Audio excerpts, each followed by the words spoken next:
Signs of the gold apocalypse, M&A, and fund extinction. For bear markets to truly end, investor sentiment has to get to the point where they would rather walk on broken glass than buy that asset or asset class. We're reaching that point in the precious metals markets. In conjunction with that, we also have to see arrogance on the part of short sellers convinced that all rallies will be sold, keeping a lid on prices.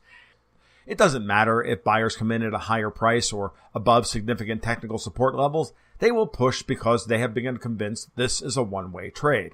And we see this in the government bond markets clearly.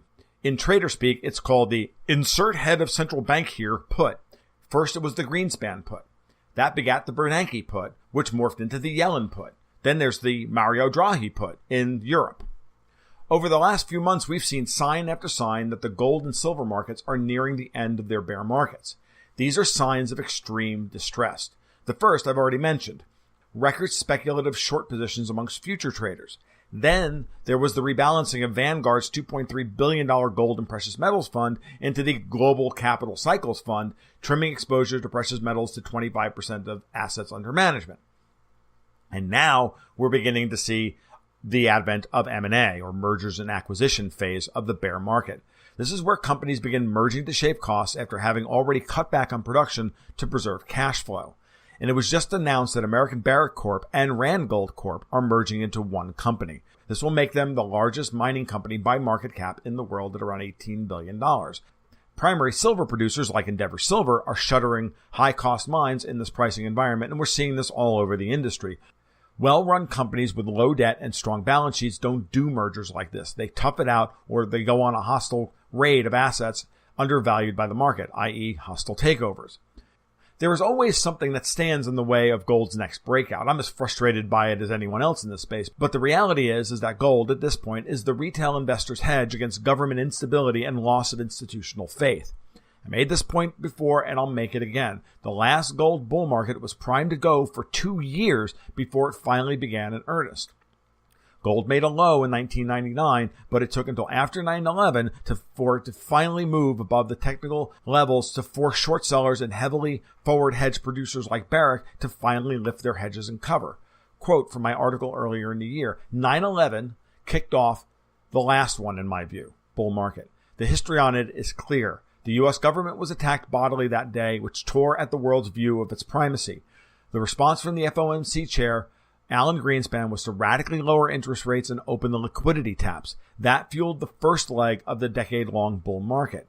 Then, when his replacement, Bernanke, began pulling back and raising rates, he imploded first the marginal commodity markets, resulting in Bear Stearns' failure, and then a housing market collapse as the hot money turned cold and the banking system seized up. Gold fell from 1033 to 681 during 2008, and the only response from the Fed was to print baby print.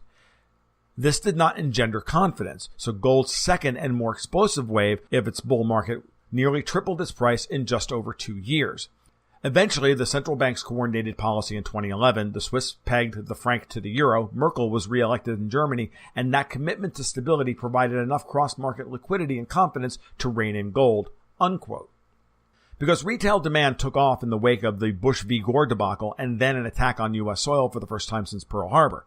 It lasted until the central banks finally coordinated actions to soothe the worst fears of the financial markets in September 2011. So is this happening today? No. The rumblings are there. Brexit, Italy, the bureaucratic coup against Trump, this idiocy surrounding Kavanaugh's confirmation, Syria, the end of coordinated QE from the Western central banks. All the pieces are in place. All that's left is the catalyst. But every day we see another headline of a major player in the space throwing in the towel is another data point that we are getting closer to the catalyst. There is an extreme amount of leverage and misallocation of capital thanks to a decade of central bank largesse and destroying price discovery in the most important markets in the world, the sovereign bond markets. Given the state of affairs, when that catalyst occurs, be it Trump is impeached, Brexit fails, Merkel is overthrown in Germany, a King Leopold moment of a world leader, or simply a breakout of hostilities between the U.S. and Russia over Syria, it will be the ride of a lifetime for gold investors, and an incredibly stressful time to be alive.